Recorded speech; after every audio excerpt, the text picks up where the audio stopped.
Do you wake up already tired from yesterday's excuses? Let me ask you something. What are you carrying this morning? Is it yesterday's regrets? Last week's failures? All the times you said, I'll start tomorrow. Enough. You know what separates the people who do from the people who talk? Consistency. Not the kind that looks pretty on social media. Not the kind that needs motivation. I'm talking about the ugly kind. The kind that shows up when nobody's watching. The kind that don't give a damn how you feel.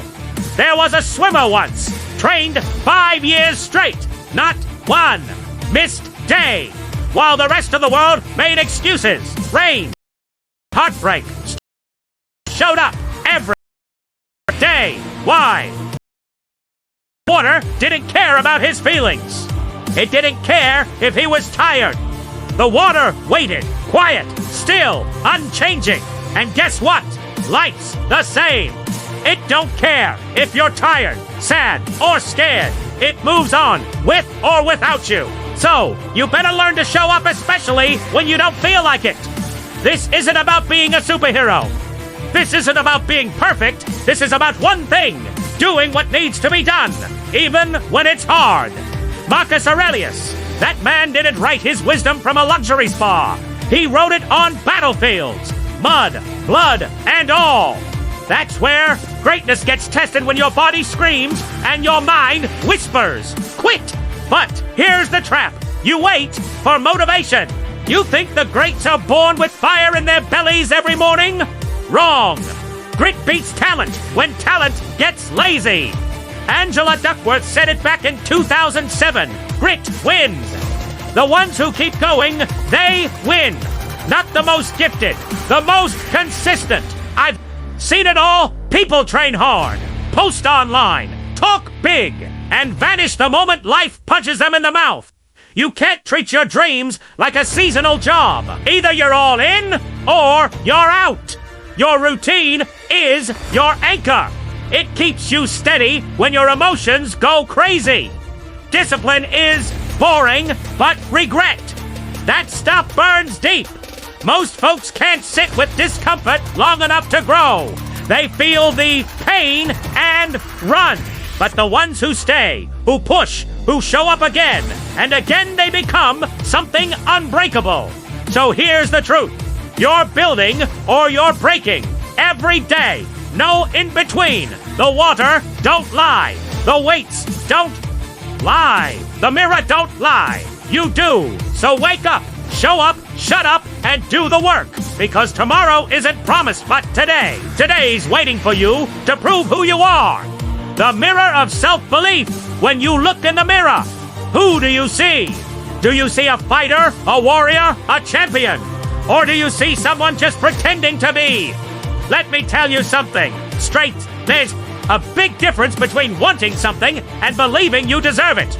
Most people don't get that. They wish for greatness, but walk around like they don't belong in the ring. I remember watching a young tennis player, barely 19. He was about to face the legends. Everyone said he didn't stand a chance. Reporters laughed. Fans doubted him. But when they asked him if he could win, he said, I'm going to beat him. Not I hope, not I'll try. He said it like it was already done. They called him cocky, but they didn't understand. He saw himself as a champion before anyone else did. That's the secret. You've got to see it before others will. You've got to believe it when nobody else does. But here's the problem. Most people drag their past behind them like a ball and chain. They carry every mistake, every failure, every insult, and then wonder why they don't believe in themselves. You can't move forward if you're still listening to the voices that told you you're not enough. Let me be clear. No one can make you feel small unless you hand them the power. Epictetus, he was a slave before he became a teacher, and he taught this. Your value isn't based on your circumstances. It's based on your mindset. Want to know what real self-belief looks like? It's not loud. It's not flashy. It's quiet. It's built in silence. Every time you push through doubt, you build it. Every time you show up when you don't feel like it, you prove it. Every time you fight the voice in your head that says you're not good enough, you grow stronger. You can fake confidence, you can fake talk, but when the pressure comes, when it's time to show up, when it's all on the line, the truth comes out. The real ones, they don't hope they'll win. They know they belong because they've already won that battle in the mirror, in the dark, in the silence. So I ask you one more time, when you're all alone, no music, no audience, no spotlight, who do you see? Because that person is the one you're becoming, the infinite. Steps you'll ever stand at the bottom of something big and wonder if you'll ever reach the top. That mountain in front of you, your dream, your goal, your finish line, it looks huge. And guess what? It is. But let me break something to you. The top is not the end. You think you get there and it's over. No, that's where the next climb begins. You see someone holding a trophy, smiling for the camera, and you think, wow, they made it. What you don't see are the thousands of invisible steps they took to get there. Steps in the dark, steps in pain, steps with no one clapping, no one watching, no one helping. They didn't get there by luck. They didn't have a map. They just took the next step. And the one after that, and the one after that. There was this swimmer once who said, winning is infinite. He was right. You don't win once and walk away. You win by showing up again and again, step after step, even when your legs are shaking. The Stoics had a word for this. They said, do the work. Let go of the result. They weren't saying, don't care. They were saying, don't get stuck on what you can't control. Your job is not to control the whole path. Your job is to take the next damn step. But this is where people fall. They think after a while it should get easier. They think one big success means the struggle is over. Wrong. The struggle just changes shape. It gets harder, deeper, sneakier. Carol Dweck called it growth mindset. It means you believe you can improve. But even she didn't warn you how brutal it feels when you're still climbing and the top keeps moving. Let me tell you, some steps will break. Some will hurt. Some will lead nowhere. I've seen people quit not because they were weak, but because they couldn't stand, not knowing where the next step would take them. But the strong ones, the real ones, they step anyway. They fall. They bleed. They get back up. They don't need to see the whole staircase. They just trust the next step will show up, Seneca said. Want what happens. That means learn to live with the unknown. Walk into it. Own it. Because the path doesn't end with success. Success just reveals more path. So, if you want to climb, don't look for easy. Don't look for the end. Just look for the next step. Then take it. The alchemy of preparation. When the big moment comes, do you trust yourself or do you hope you get lucky?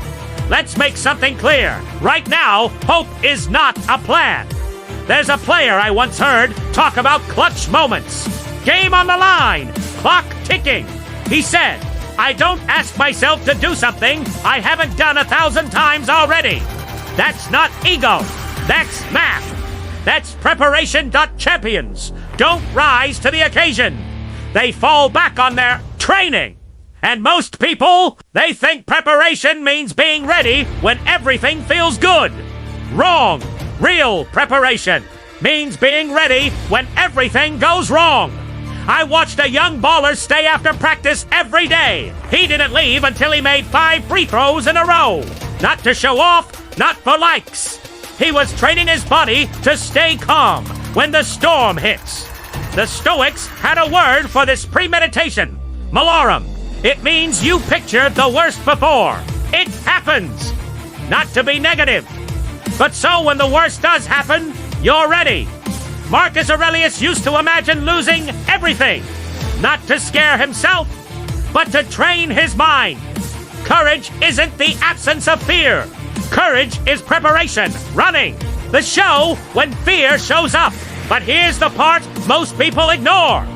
Winners prepare in the details. While others chase big moments, they work on the small stuff, the boring stuff. The stuff nobody claps for. In 1993, a guy named Anders Ericsson studied this. He called it deliberate practice. Champions don't just practice more, they practice smarter. They attack their weak spots. They make hard things feel normal. You ever see someone make it look easy? That's not luck. That's thousands of hours you never saw. The spotlight isn't where confidence is built. It's built in the dark. It's built alone. It's built when nobody's clapping. When you're prepared, you don't wish for things to go well. UKNOW. You're built to handle whatever happens. There's a big difference between being ready and being prepared. Ready is the bare minimum. Prepared means you've done everything you couldn't, made peace with what you can't control. When the pressure hits, and it will, most people fold. But not you, because you've been here before. You bled for this moment. You earned this ground. So when others pray for miracles, you just execute the wisdom of defeat. When you lose, do you break down or do you break through? Let's stop pretending you're going to lose. You're going to fall. You're going to get knocked flat, taste dirt, and wonder if it's even worth it. And that moment, that low, ugly, painful moment, that's the moment that makes you champions. Don't avoid losing. They learn from it. They run toward the fire. Not because they like pain, but because they know pain teaches what comfort never will. I knew a tennis champion once who said, "I hate losing, but I need it." She wasn't being dramatic. She was being honest. Every loss showed her where to get better. Every defeat was a lesson, not a label. Most people treat failure like poison. Champions treat it like a mirror.